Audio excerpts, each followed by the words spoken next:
Hello friends, welcome to An Academy. This is me, Dr. Siddharth Arora. Friends, session number 11 आ चुका है और this summary course of Laxmikanth for polity. और जैसा मैंने तुम्हें पहले बोला था कि एक तरीका होता है पढ़ाने का, राइट? आप सिर्फ किताब को खोल लो और जैसे मर्जी याद करना स्टार्ट कर दो, it will not take you anywhere. So उस हिसाब से मैंने इस पूरे सीरीज को कुछ तरीके से डिवाइड किया हुआ है। It will do you a world of good अगर तुम उसको वैसे ही याद करना स्टार्ट करोगे जैसे मैंने तुम्हें ये सजेस्ट किया हुआ है। सो आज इसी सीरीज में बहुत सारे लोगों ने मुझे बहुत बार बोला कि सर आप पहले टेस्ट ले लो, आप पहले ये कर लो। बेटा, जब तुम सब्जेक्ट एक्सपर्ट्स के हाथ में होते हो ना, तो अपना दिमाग नहीं लगाते, सिर्फ पढ़ाई करते, राइट? सो मुझे जब टेस्ट लेना होगा मैं लूंगा। सो उस सिलसिले में अब ये टेस्ट का टाइम आ गया। सबसे पहले राइट, आप मेरा टेलीग्राम चैनल ज्वाइन कर लो। जो भी पीडीएफ्स मुझे शेयर करने होंगे और जब मुझे शेयर करने होंगे मैं उनको टेलीग्राम चैनल पर ही शेयर करूंगा। Make sure that you are a part of this Telegram channel as soon as possible. अपना इस कोड को स्कैन कर लो या फिर @Dr. सिद्धार्थ अरोरा टेलीग्राम पर आ जाओ। You will be in that position. बार बार मैं फिर से ये नहीं बोल रहा हूं, अब तक तो तुम्हें समझ में आ ही गया होगा कि advantage of studying Laxmikanth for polity इसलिए बिकॉज लक्ष्मीकांत एक ऐसी किताब है जो कि लिखी शायद यूपीएससी सिविल सर्विस एग्जामिनेशन के लिए गई है। सो इन अ वे वो हमारा एक बड़ा मेजर मकसद पूरा हो जाता है। और दूसरा कि हमें किताबें पढ़ने का शौक होता है और हमारे आदत ही है स्कूल के डेज से, तो हर ट्यूसडे, थर्सडे, सैटरडे आपको ये वीडियोस देखने को मिलेंगे। मैंने पूरे वीडियोस को ऐसे 100 सेशंस में नहीं डिवाइड करके उसको हम लोगों ने सीजन्स में और सीजन्स को एपिसोड्स में डिवाइड किया है। सो आज का जो मुद्दा है, राइट, वो ये है कि आज मैं तुम सबका स्वागत इसलिए करूंगा क्योंकि आज 20 अगस्त को मेरा नया गवर्नेंस का कोर्स लॉन्च हो रहा है on Unacademy plus platform. Of course ये पेड प्लेटफॉर्म है, लेकिन अगर आप 1-to-1 पढ़ना चाहते हो तो इस कोड को स्कैन करो and you will be in a great opportunity to join this, right? आपको कोड यूज करना है SIDLIVE, SIDLIVE। और उसी तरह से बहुत सारे अलग अलग बैचेस इसी टाइम पे लॉन्च होंगे। ऑल्सो रिमेंबर, मैं यहाँ पे सिर्फ पॉलिटी की बात नहीं कर रहा हूं, हमारे यहाँ पर प्री से लेकर मेंस तक, मेन से लेकर ऑप्शनल तक, इवन इंटरव्यू तक, सारे subject, history, geography, everything, economy, everything, in fact optionals भी आपको मिल जाएगा। ये मौका जाने मत दो। तो आज हमारा जो मुद्दा है वो है रिविजन ऑफ हिस्टोरिकल अंडरपिनिंग्स। और ये रिविजन मैं पढ़ा के नहीं, मैं पूछ के करूंगा। इन अदर वर्ड्स, मैं तुम्हें एमसीक्यूज दे रहा हूं और इन एमसीक्यूज को आपको सॉल्व करना है। 60 सेकेंड्स आपको मिलेंगे, 60 सेकेंड्स कंटिन्यूअसली मैं एक के बाद एक क्वेश्चन पूछूंगा, राइट? आपने सिर्फ आंसर देना है। कमेंट सेक्शन में +3 अपने आप को मार्क्स दो, क्योंकि मैं तो दे नहीं सकता। +3 दे देना अपने आप को अगर तुम्हारा ठीक आ रहा है जब मैं आंसर बताऊंगा, -1 अगर रॉन्ग आया है, और 0 अगर तुमसे नहीं हो रहा है, अनअटेम्प्टेड छोड़ना चाह रहे हो। So let's start without much ado. Let's start the first question तुम्हारे सामने आता हुआ। पहला question, British crown assume direct responsibility for governance of India in 1773, 1947, 1858, 1600। मेरे हिंदी वाले दोस्तों के लिए कि जो ब्रिटिश क्राउन था, यानी कि जो राजा रानी थे, उन्होंने एक्चुअली सही मायनों में हमारे देश को जब कॉलोनी बना रहे थे तो उन्होंने डायरेक्टली उसको कब कंट्रोल करना स्टार्ट कर दिया? 1773, 1947, 1858, 1600। जल्दी से आंसर दो, तुम्हारा टाइम स्टार्ट हो गया है। 45 सेकेंड्स रह गए हैं। हरिया, ब्रिटिश क्राउन ने कब डायरेक्ट रिस्पॉन्सिबिलिटी दी है? और ये ज्यादातर जो क्वेश्चंस है ये प्रीवियस ईयर टाइप के क्वेश्चंस होंगे या कोई बहुत अच्छी तरह से टेस्ट सीरीज में पूछे गए क्वेश्चंस होंगे। इनको तुमने करना जरूरी है, राइट? फटाफट आंसर दो। और ये बात, सारी चीजें मैं तुम्हें डिटेल में पढ़ा चुका हूं।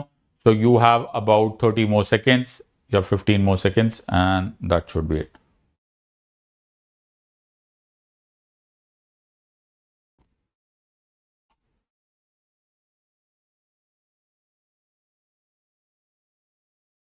And the time is up. फटाफट, ओके, तुमने कमेंट्स कर दिया, मुझे ऐसा उम्मीद है। Okay, answer of course is C. बहुत ही सिंपल सा क्वेश्चन था। 1858 में government of India act of 1858 आया, मैंने तब भी तुम्हें पढ़ाया था। एक्चुअली यहां से सारी की सारी कहानी बदल गई थी, यहां से कंपनी राज खत्म हो गया था, and so on and so fourth. So you have to be very clear on this part at this stage.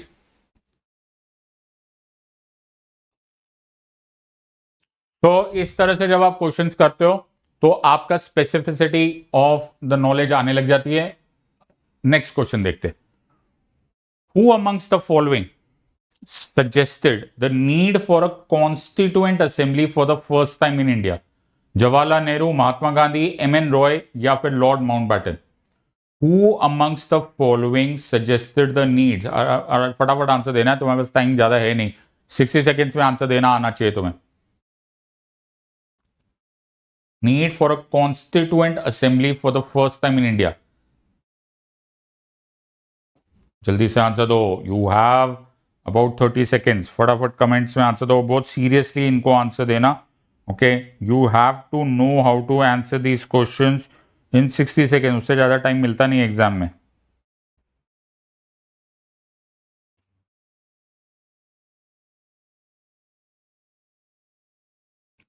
और the time of course is up. तो ये सजेशन ये नहीं हुआ है कि कॉन्स्टिट्यूएंट असेंबली बनी कब, लेकिन एम.एन. रॉय साहब ने पहली बार इसे सजेस्ट कर दिया था। राइट, 1934 में एम.एन. रॉय साहब ने इसको सजेस्ट किया था कि इंडिया की अपनी एक कॉन्स्टिट्यूएंट असेंबली होनी चाहिए। That's the long and short of it. Answer of course is C. Right, अपने आप को मार्क्स देते जाओ। अगला क्वेश्चन आते हुए, which period in history can be refer to as company rule? तो ये तो मैंने स्लाइड्स में बताया हुआ है कि इतिहास के किस पार्ट को कंपनी राज या फिर कंपनी रूल बोला जाता है। 1600 टू 1773, 1773 टू 1858, 1858 टू 1947, 1947 टू 1950। जल्दी से आंसर दो।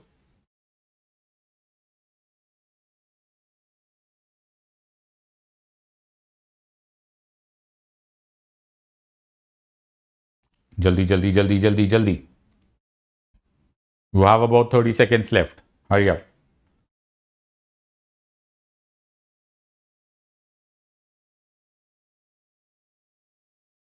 जल्दी से। सो आंसर यहां पर देखो, कंपनी रूल पूछा गया है। राइट, सो अगर तुम्हें याद है, मैंने तुम्हें पूरे ब्रिटिश टाइम्स को दो पार्ट्स में डिवाइड किया था, एक कंपनी रूल और एक ब्रिटिश राज। तो जब तक 1773 टू 1858 का टाइम था, तब तक ब्रिटिश गवर्नमेंट डायरेक्टली कंट्रोल नहीं करती थी, कंपनी के थ्रू हम पर राज करी थी। उसको बोला गया कंपनी रूल। एक बार जाके फर्स्ट वीडियोस देख लो इसी पूरी सीरीज का, you will be able to understand this better. अगला question, which was the first step taken by the British government to control and regulate the affairs of East India Company in India? ऐसा पहला कौन सा कदम था जो British सरकार ने उठाया था जिससे कि वो ईस्ट इंडिया कंपनी को कंट्रोल करने लग गई थी या उनके काम धाम के ऊपर नजर रखने स्टार्ट कर गई थी? Hurry up. Which was the first step? Hurry up, hurry up, hurry up. पहले पूरा क्वेश्चन पढ़ो, देखो कहां एलिमिनेशन पॉसिबल है। अगर एलिमिनेशन हो सकता है तो बड़े आसानी से आंसर्स आ जाएंगे। पहला कदम होगा और आपको चॉइस दिख रही है इंडियन इंडिपेंडेंस एक्ट ऑफ 1947, तो आपको खुद समझ में आ गई यार ये पहला कदम तो नहीं हो सकता, इस टाइम तक तो ये लोग जा चुके थे या फिर जाने वाले थे।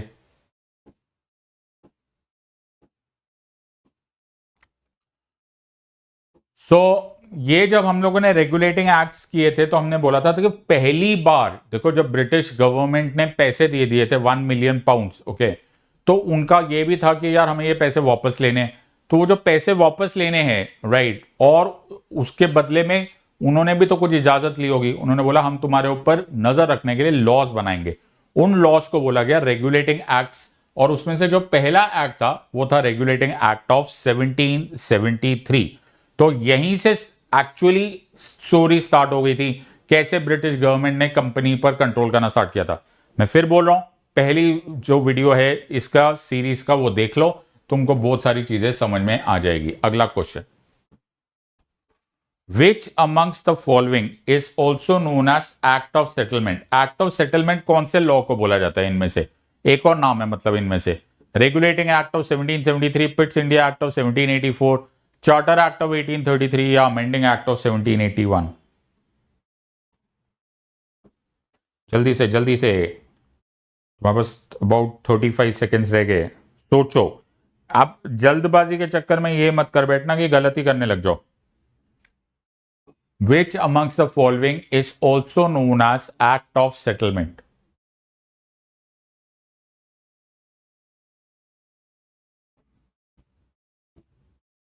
Regulating Act of 1773, Pitt's India Act of 1784, Charter Act of 1833 या फिर Amending Act of 1781? Hurry up, hurry up, and the time is up. अब देखो, ये क्वेश्चन भी कभी कभी ऐसे ही स्ट्रेट फॉरवर्ड आ जाते हैं, राइट? कौन से एक्ट को पहला रेगुलेटिंग एक्ट बोलेंगे, कौन से एक्ट को एक्ट ऑफ सेटलमेंट बोलेंगे, ये सारा का सारा। तो इसमें obviously amending act, please understand, इसको रेगुलेटिंग एक्ट नहीं, अमेंडिंग एक्ट ऑफ 1781 को एक्ट ऑफ सेटलमेंट बोला जाता है। तो अगर तुम्हें वो पूरा वीडियो याद है तो मैंने उसमें बताया था, यहां से सेपरेशन ऑफ पावर का थॉट प्रोसेस स्टार्ट हुआ था। सो ऐसे क्वेश्चंस बड़े कॉमनली आते हैं, उम्मीद है कि तुमको ये याद हो रहा होगा। एक और बात, question, next question, which amongst the following act for the first time recognize the political and administrative functions of the company?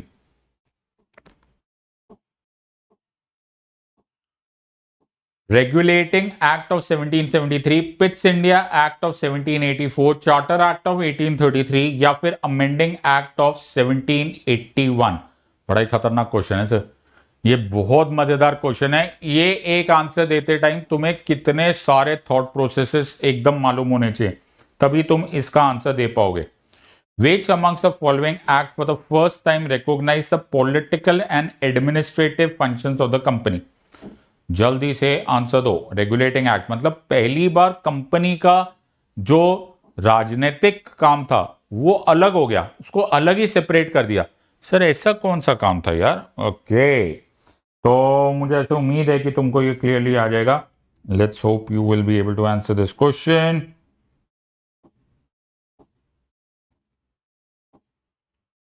And the answer, तो तुम्हें मालूम होगा कि जब कंपनी राज करना स्टार्ट कर गई थी तो कंपनी के बाद सारे कंट्रोल्स आ गए थे। मैंने तुम्हें पहले भी बोला था कि ये मियरली कंपनी नहीं था, लेकिन उसकी वजह से क्या हुआ, जो रेगुलेटिंग एक्ट ऑफ 1773 वो अनसक्सेसफुल हुआ, फिर आया पिट्स। ओके, सो ये आंसर ही गलत। Okay, so पिट्स India act of 1784 right आया और उसने डिस्टिंग्विश करना स्टार्ट कर दिया कि यार ये जो काम है ये कंपनी करेगी, ये जो काम है ये गवर्नमेंट करेगी, यानी कि ब्रिटिश गवर्नमेंट करेगी। So answer of course is कि double government concept Pitt's India Act लेकर आया था, लेकिन recognition was different. Let's look at another question, right? अब तुम्हें ध्यान से सारे के सारे कमेंट सेक्शंस को आंसर देते हुए अगला क्वेश्चन देंगे। विच amongst the following act laid for the first time the central foundation of central administration in India? अभी इसी को एक और तरीके से भी पूछा जा सकता है कि which was the first step of centralization of governance in India? First step of centralisation of governance in India कौन सा था? जल्दी से आंसर दो। Regulating act of 1773, Pitt's India act of 1784, charter act of 1853 या amending act of 1781? Hurry up. Which amongst the following act for the first time laid the foundation of central administration in India?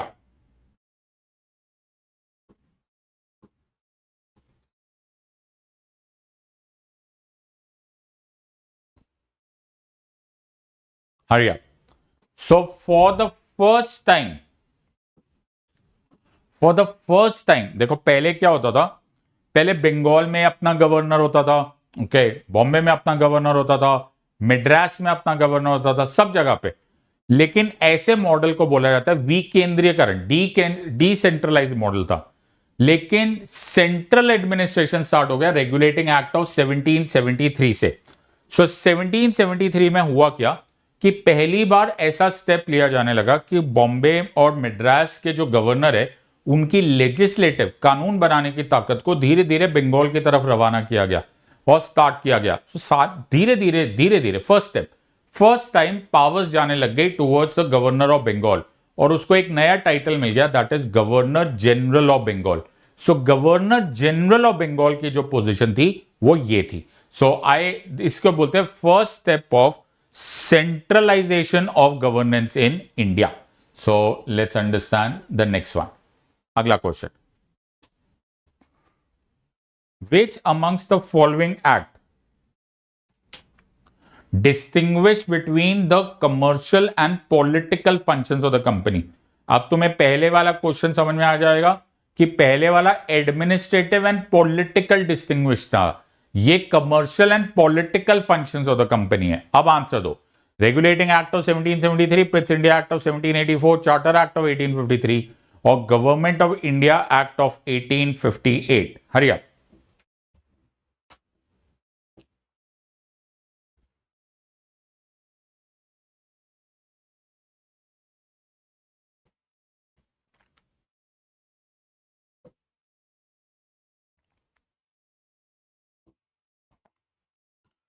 फटाफट answer दो.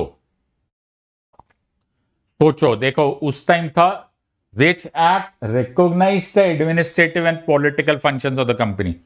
इस time तो है कि which act distinguish, किसने differentiate करना start किया दिया between commercial and political functions of the company. तो अब तुम्हें को मैंने उस टाइम पे एक्सप्लेनेशन में भी बताया था. लेट्स सी अगर तुम इसका आंसर भी दे सकते हो. सो इसका answer obviously is the पिट्स India act of 1784 because इसमें पहली बार एक डुअल गवर्नमेंट बनी, डबल गवर्नमेंट, दोनों दो पार्ट्स में बन गई. एक उन्होंने बोला कि जो कोर्ट ऑफ डायरेक्टर्स होंगे वो कमर्शियल फैसले लेंगे और जो बोर्ड ऑफ कंट्रोल होंगे वो मिलिट्री, एडमिनिस्ट्रेटिव और पॉलिटिकल फैसले लेंगे. तो ये दोनों में डिस्टिंग्विश हो गया. यहां से जो कॉन्टेक्स्ट स्टार्ट हुआ उसको बोला गया डबल गवर्नमेंट का concept. So let us pay attention to the next question. मुझे उम्मीद है कि तुम्हें मजा आ रहा है, अपने आप को मार्क्स देते जाओ. देखो मैं तुमको सांस भी नहीं लेने दे रहा हूं, ऐसे सोचो कि फटाफट एग्जाम में जैसे आते हैं वैसे क्वेश्चंस करेंगे. Which amongst the following office was created by the Regulating Act of 1773? Regulating Act of 1773 से ऐसा कौन सा नया पोजीशन बनी थी? गवर्नर ऑफ बॉम्बे की, गवर्नर ऑफ मद्रास की, गवर्नर जनरल ऑफ बॉम्बे की, गवर्नर जनरल ऑफ बंगाल की. हरिया.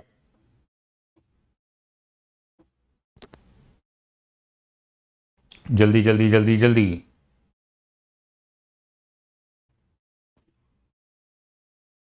अभी अभी मेरे मुंह से ही मैंने एक्सप्लेन करते करते ही बता दिया. बताओ आंसर. हद हो गई.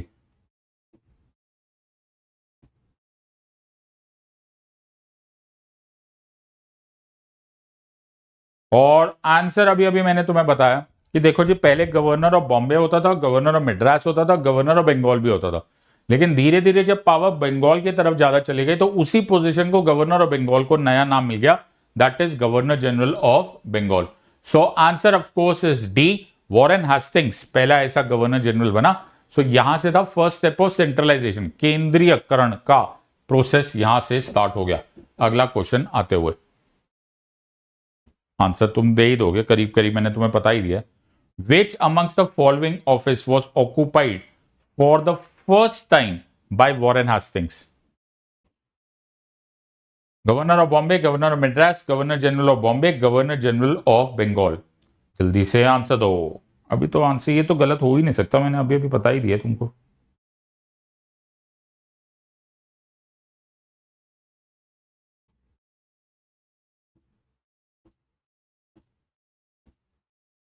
Which amongst the following office was occupied for the first time by Warren Hastings?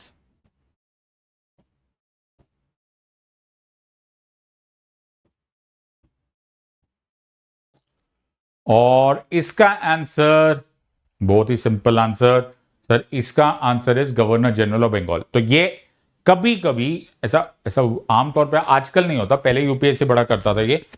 आजकल ये थोड़े रेयर है, लेकिन कभी कभी इस तरह के क्वेश्चन बड़े होते हैं कि पहला गवर्नर जनरल कौन बना, लास्ट गवर्नर जनरल कौन था, you know first viceroy कौन था, and so on and so fourth.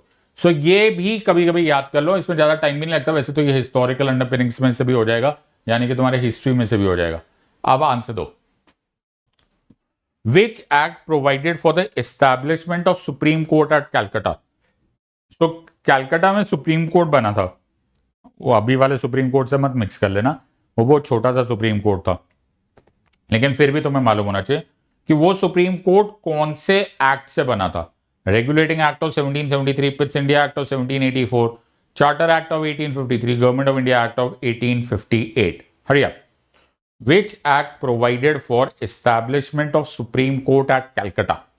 जल्दी से आंसर दो, सोच समझ के।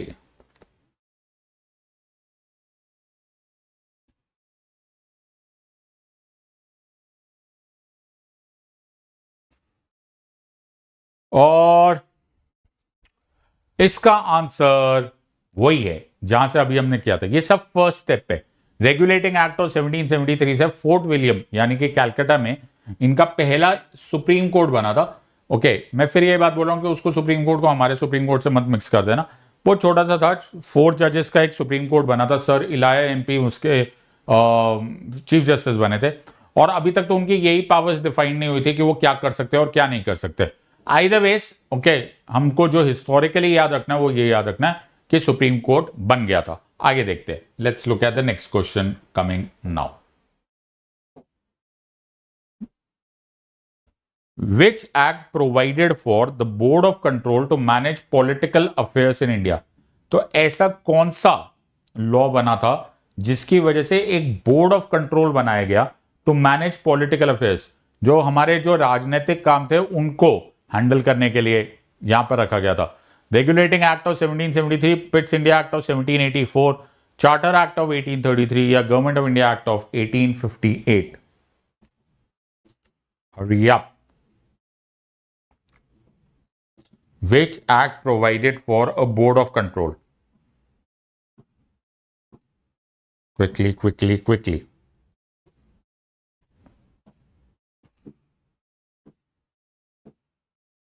So, हमारा आंसर बड़ा ही सिंपल है। इनफैक्ट मैं 2-4 बार तो अभी से पता ही चुका हूं कि जब पिट्स इंडिया एक्ट बना था तो पिट्स इंडिया एक्ट ने 2 काम किया था। हमारे जो पहले सरकार चलती थी वो पहले से कंपनी चला रही थी, जो भी चला रही थी। फिर जब कंपनी बड़ी ऐसा आर्बिट्ररी काम करने लग गई, वो अपनी बात मनवाई रही थी, किसी से काम ही नहीं करवाती थी, अपना चला रही थी, तो पिट्स इंडिया एक्ट ने उसको डिफरेंशिएट कर दिया। उसने एक बोर्ड ऑफ कंट्रोल बना दिया, एक कोर्ट ऑफ डायरेक्टर्स बना दिया। जो बोर्ड ऑफ कंट्रोल था उसका काम था पॉलिटिकल फैसले करना, मिलिट्री फैसले करना, और कोर्ट ऑफ डायरेक्टर्स का काम था to look at the things on the basis of only on commerce, in the terms of only कि अब बिजनेस का फैसले क्या करने। So that is was the answer of this. और अगला क्वेश्चन आते हुए, मुझे उम्मीद है तुम मार्क्स लिखे जा रहे हो, हर थोड़े थोड़े टाइम के बाद अपने मार्क्स शेयर भी करते जाओ कि तुम्हारे +3, -1 और 0 के अनुसार तुम्हारा आंसर्स क्या है। Let's look at the next question now.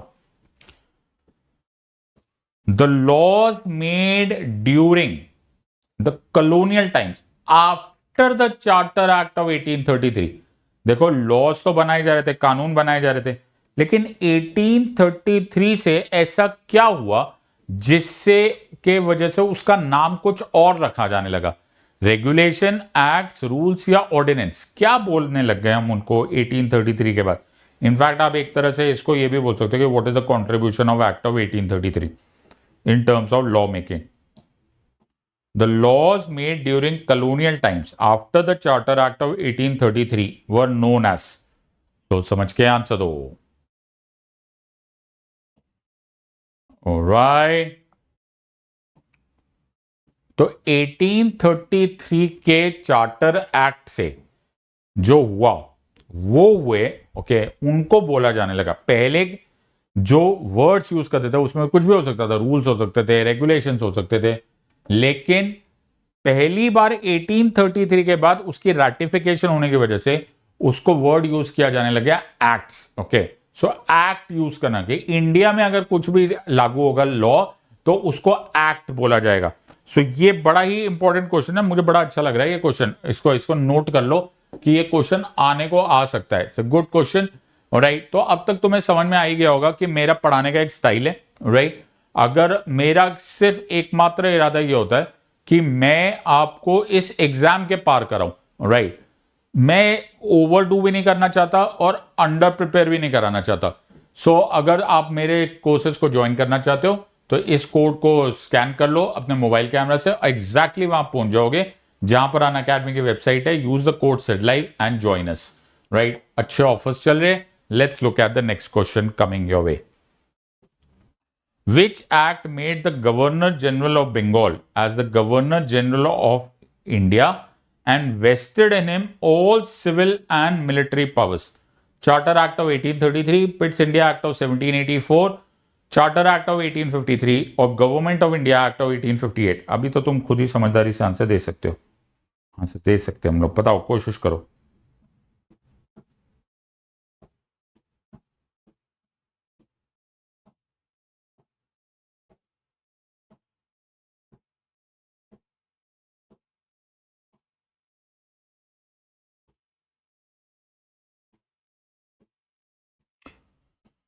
Governor general of Bengal governor general of India कैसे बन गए? कौन से लॉ ने बना दिया?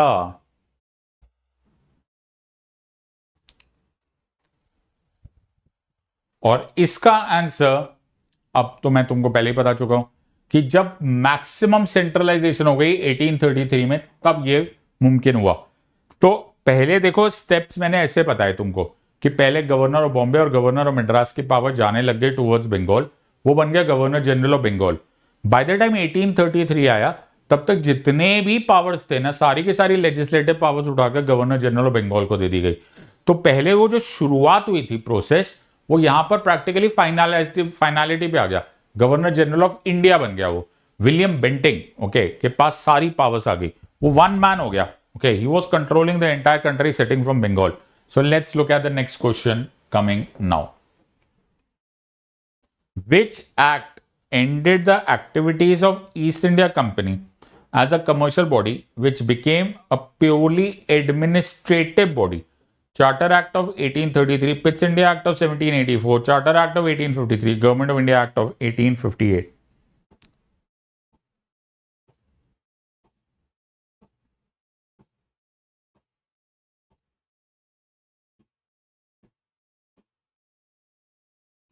Hurry up. देखो वर्ड समझो कि ईस्ट इंडिया कंपनी को एक कमर्शियल बॉडी के समझा हटा दिया। बोले यार तुमने बेकार के फैसले वैसले मत करो, अब तुम प्योरली एडमिनिस्ट्रेटिव बॉडी हो, राइट। तो तुम नोटिस करो कि कंपनी की पावर्स धीरे धीरे कम होती जा रही है, बिल्कुल सही बात है। लेकिन you will have to know कि ये कौन से एक्ट से हुआ है। Hurry up. सो एक चीज तुम बार बार नोटिस करते जाओगे कि with each of these acts धीरे धीरे पावर्स कम होती जा रही है, और 1833 तक आते आते ये लोग की जो कंपनी की पावर्स है वो प्योरली एडमिनिस्ट्रेटिव बॉडी रह गई, राइट। देखो गवर्नर जनरल ऑफ इंडिया भी बन गया, सारी पावर्स उनके पास, सेंट्रलाइजेशन सारी पावर्स उनके पास, कंपनी हो गया in the hands in the administrative body. This was actually laying down the foundations of जो ये लोग एक ना एक दिन बड़ी जल्दी करने ही वाले थे। वो बात अलग है कि वो कोइंसिडेंटली वॉर ऑफ इंडिपेंडेंस के बाद हुआ, लेकिन इनका इरादा यही था कि British government was trying to take over the entire context. Let's see on this part, which act was the last of the series of charter acts pass by the British parliament. देखो मैं तुम्हारे जब MCQs भी करा रहा हूं तो मैं तुम्हें रिवाइज कराते हुए करवा रहा हूं ताकि तुमको सीक्वेंस में आता जाए।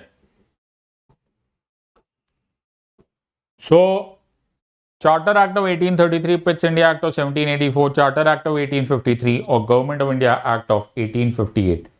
कौन सा ऐसा चार्टर एक्ट था जिसको अभी हम देखेंगे तो हम बोलेंगे कि ये लास्ट चार्टर एक्ट था? Hurry up. और इसका आंसर है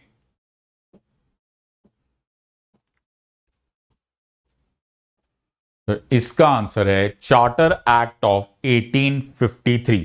नाउ इसको लास्ट चार्टर एक्ट क्यों बोला गया?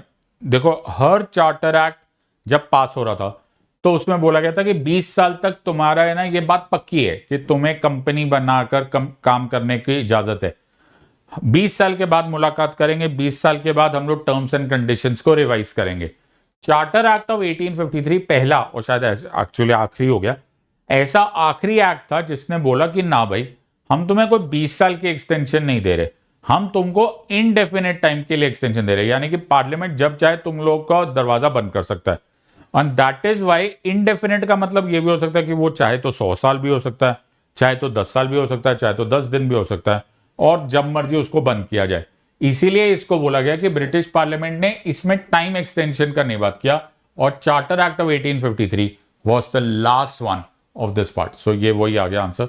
ओके, फिर से वही question, which act separated for the first time the legislative and the executive function of Governor General's Council?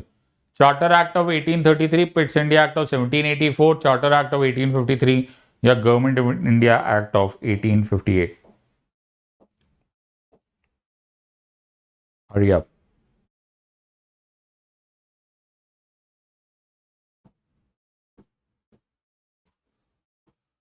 पहली बार लेजिस्लेटिव यानी कि विधायिका और कार्यपालिका की जो फंक्शंस थे, जो गवर्नर जनरल का अपना काउंसिल था जो उसको सपोर्ट करता था, वो पहले एग्जीक्यूटिव यानी कि कार्यपालिका वाला ही फंक्शन करता था, और लेजिस्लेटिव उसका एक जैसे साइड काम होता था।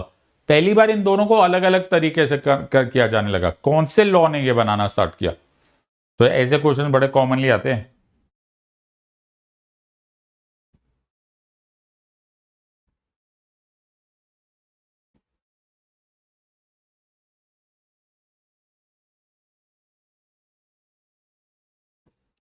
और इसका आंसर देखो, ये क्वेश्चन ऐसे भी बोला जा सकता है कि which one set up the foundation of legislative councils in a way. एक तरह से जो शुरुआत हुई ये लेजिस्लेटिव काउंसिल के, धीरे धीरे ऐसे बोला तो नहीं गया बट हम मिनी पार्लियामेंट के जैसे रूप शुरू होने लग गए थे। ओके, एटलीस्ट द वेस्टिजेस में स्टार्ट हो गए थे, was the charter act of 1853। तो 1853 से कम इतना तो हो गया, एक सेपरेट लेजिस्लेटिव काउंसिल बन गया। So that was the entire context of this part. अगला question, which act introduced, word देखो, introduced an open competition system of selection and recruitment of civil servants?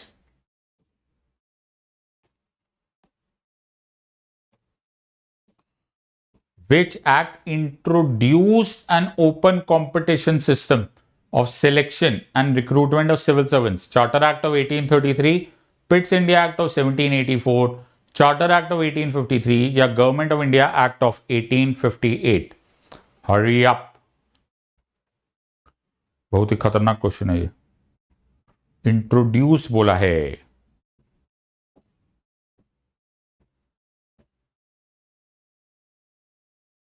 Now this is a very interesting discussion. Okay, now जो act of जो जो उस time पर civil servants थे उनको दो parts में डिवाइड किया जाता है, या दो तरह के डिवाइड किए जाते थे। एक हायर सिविल सर्विसेज, एक lower civil services. Higher level civil services को नाम दिया जाता था कोवेनेंटेड सिविल सर्विसेज। तो जो कोवेनेंटेड सिविल सर्विसेज थे उनके लिए ना कोई ओपन एग्जामिनेशन नहीं थी, जैसे आज यूपीएससी कंडक्ट कर रहा है। उन दिनों instead of open examination, Haileybury's college London में जाकर उनको एक civil services college, officers college of East India company में एजुकेशन लेनी पड़ती थी। वहां से ग्रेजुएट होके आ जाओ तो वो ऑटोमेटिकली हायर सिविल सर्वेंट बन जाते थे।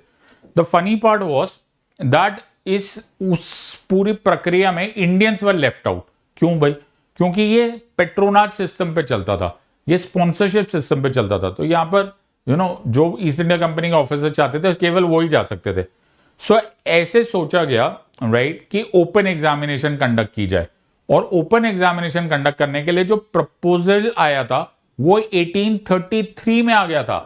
वो 1833 में आ गया था, लेकिन वो इंप्लीमेंट 1853 में हुआ। कीवर्ड समझो, वर्ड लिखा हुआ है इंट्रोड्यूस। प्रपोज और इंट्रोड्यूस में फर्क अलग है। 1833 के एक्ट से उसको प्रपोज कर दिया कि यार ओपन एग्जामिनेशन कर लेते, लेकिन उसको इंट्रोड्यूस करने में, उसको लागू करने में 20 साल लग गए। ऑब्वियस रीजन था कि जो ईस्ट इंडिया कंपनी के लोग थे वो भी काफी रसूख वाले थे, उन्होंने इसको रोक के रखा हुआ था। सो ये रुक गया process. And let's look at the next question coming now. Which act provided that India was to be henceforth governed by and in the name of Her Majesty? Charter Act of 1833, Pitt's India Act of 1784, charter act of 1853, government of India act of 1858. Hurry up, इसमें थोड़ी सी grammatical errors आ रहा है. Which act provided that India henceforth was to be governed by and in the name of. Okay, किस act ने यह बात बोला that India henceforth will be governed by and in the name of her majesty?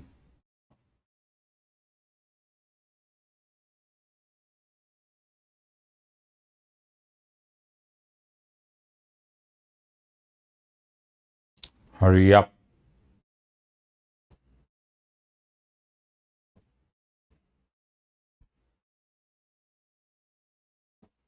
जल्दी जल्दी जल्दी जल्दी. तो हुआ क्या कि जब वॉर ऑफ इंडिपेंडेंस खत्म हुआ, फर्स्ट वॉर ऑफ इंडिपेंडेंस हो गया, तो ब्रिटिशर्स ने एक लॉ पास किया. उस लॉ का नाम था the government of India act of 1858. और government of India act of 1858 ने कंपनी राज को खत्म कर दिया. और जब कंपनी राज खत्म हो गया तो अब गवर्नमेंट जो इंडिया पर राज करेगी वो लंदन में बैठी हुई गवर्नमेंट थी, लेकिन वो बड़ा क्लियरली था that it will be done in the name of the king और द क्वीन. यानी कि किंग और क्वीन के नाम पर ये सारा का सारा चलेगा. इसीलिए उस गवर्नमेंट का नाम रखा गया हिज मैजेस्टीज या फिर हर मैजेस्टीज गवर्नमेंट. ये राजा या रानी के नाम पर हुआ और इसीलिए ये काम government of India act of 1858 में हुआ. तो यहां से इसलिए बोलते हैं कि क्राउन रूल स्टार्ट हो गया. ओके, द ब्रिटिश क्राउन का राज यहां से स्टार्ट हो गया. So I hope you can now understand and distinguish between the two, and then and only then you'll be able to understand this part. Let's look at next question. Which act created a new state for India vested with complete authority and control over Indian administration?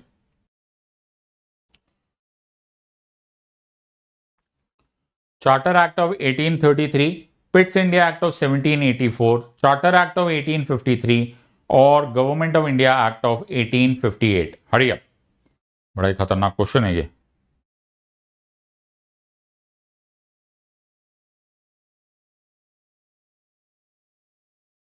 Which act created a new office? Secretary, इसको simple language में बोलोगे secretary of state of India कैसे start हुआ तो तुमको answer आ ही जाएगा.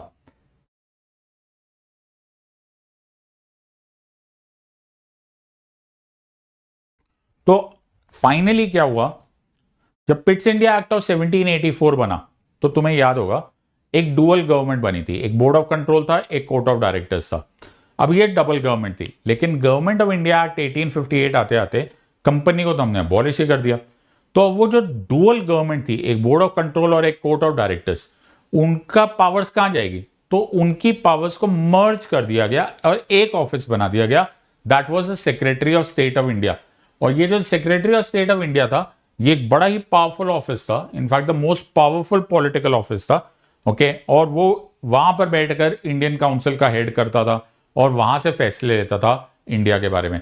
सो this was the answer was the government of India act of 1858.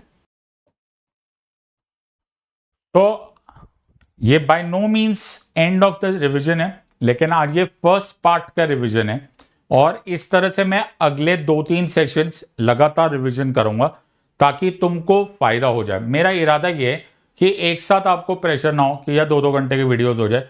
1 घंटे से नीचे वीडियोस रखेंगे, ऐसा इरादा है, और तुम्हारा रिवीजन हो जाए. Tomorrow we will continue with such a revision, और इन्हीं रिविजन्स को हम लोग कंटिन्यू करते हुए जाएंगे जब तक मुझे ये बात पक्का ना हो जाए कि historical underpinnings, union and territory और प्रीएम्बल, ये जो 3 चीजें हमने पढ़ी है ये हमारी बिल्कुल क्लियर हो जाए.